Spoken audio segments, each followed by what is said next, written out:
আমি এটা তদন্ত চলাই আছিলোঁ ৰহাৰ পিংকি দাসৰ নিৰুদ্দেশ হোৱাৰ বিষয়ে এটা নতুন মোৰ আহিছে গোটেই তদন্তটোত আপোনালোকক জনাবলৈ মই এইকাৰণে মাতিছোঁ।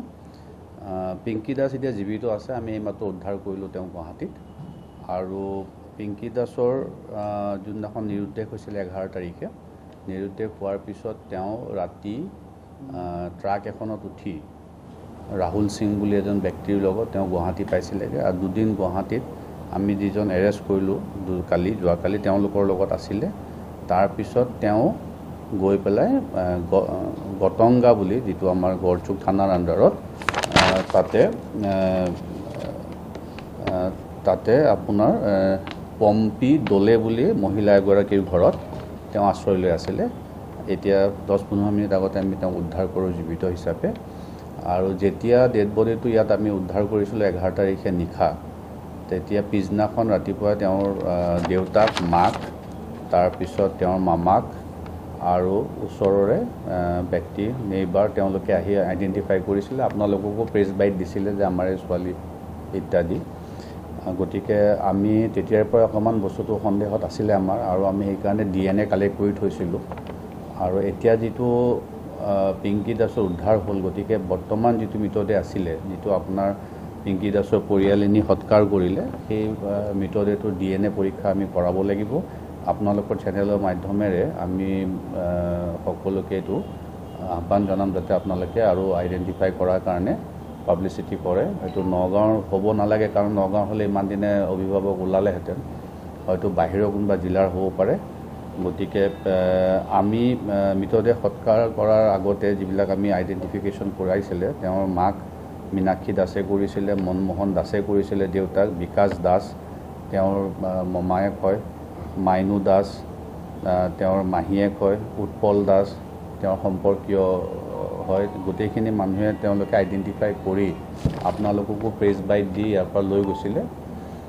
তাৰপিছত যিখিনি আমি ইনভেষ্টিগেশ্যনত পালোঁ যে তেওঁ ঘৰৰ পৰা কাজিয়া লাগি ওলাই আহিছিলে, তেওঁৰ হাতত এখন বহী আছিলে য'ত বিভিন্ন মানুহৰ নাম্বাৰ আছিলে, আৰু সেই নাম্বাৰত আমি গম পালোঁ বহীখন তেওঁ লগত লৈ গৈছিলে। যদিও আমাৰ এটা সন্দেহ হ'ল যে ৰাতি 11টা কিমানত গুৱাহাটী পাবলগীয়া কিবা ব্যৱস্থা আছে নেকি, আমি সেইটো তদন্ত কৰি আছিলোঁ। ISBTত আমি দুজন লিংক পালোঁ।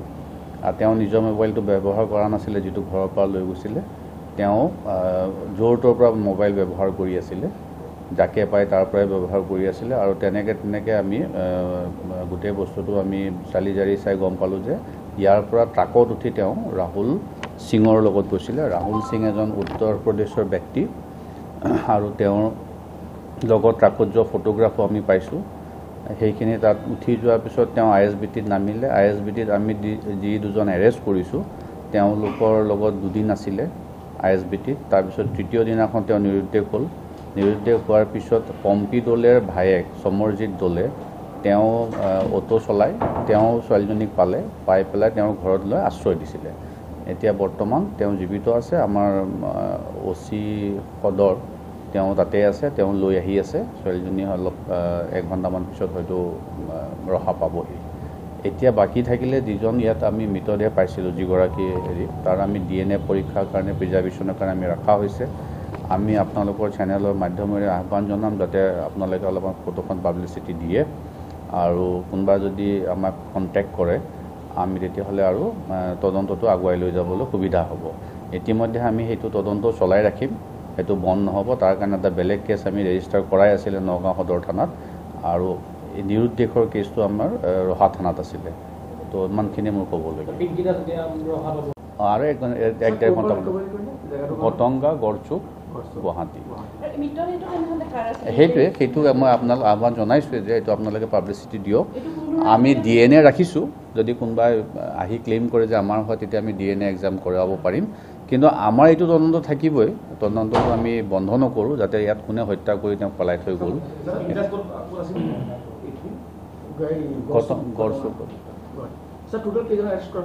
টোটেল 5জন। 5জনৰ যিখিনি মই কৈ আছোঁ যে যিখিনি নিৰুদ্দেশ হোৱাত সহায় কৰিছে ছোৱালীজনীক, আমি প্ৰথমতে হানিফ আলী আৰু তেওঁৰ লগত দুজন ধৰিছিলোঁ। তেওঁলোকৰ ঘৰত গৈ ছোৱালীজনীৰ লগত ফটো উঠিব বিচাৰিছিলে জবৰদস্তি। আৰু বহুত ফোনত কমিউনিকেশ্যন কৰি থাকে, হেৰাছমেণ্ট কৰে। মাকে আমাক অভিযোগ কৰিছিলে, সেই অভিযোগৰ ভিত্তিত আমি এৰেষ্ট কৰিছিলোঁ। তাৰপিছত গুৱাহাটীত আমি দুজন ব্যক্তি বিহাৰী সম্প্ৰদায়ে তেওঁলোকক এৰেষ্ট কৰা হৈছে। তেওঁলোকে ছোৱালীজনীক আৰক্ষীক সমজাই দিব লাগিছিলে, যিহেতু অকলে পাইছে, নিদি পেলাই মোবাইলৰ চিমটো ৰাখি থৈছিলে ছোৱালীজনীয়ে, আৰু লগতে দুদিন আশ্ৰয় দি ৰাখিছিলে।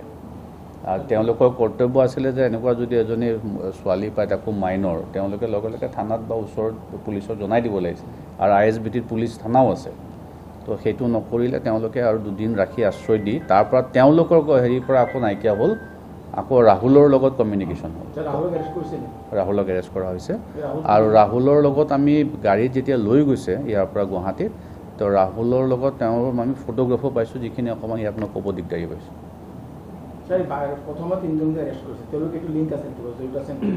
তেওঁলোকে কিডনেপিঙত জড়িত নাই, হেৰেছমেণ্টত জড়িত। নাই, ৰেপটো এতিয়া আমি তেওঁক আনিলেহে, তেওঁৰ পৰা আমি ষ্টেটমেণ্ট ল'লে পৰৱৰ্তী সময়ত আমি যিখিনি পাওঁ, যি হৈছে, বাকী আমি সেইটো কেছৰ তদন্ত ৰহাল হৈ থাকিব। ড্ৰাইভাৰ হয়। বিহাৰৰ দুজন ISBTৰ এজন চকীদাৰ হয়, এজন পৰ্টাৰ হয়, বস্তু মাল অনা নিয়া কৰা। কেছ নম্বৰটো মই দি দিম আপোনাক। ধন্যবাদ।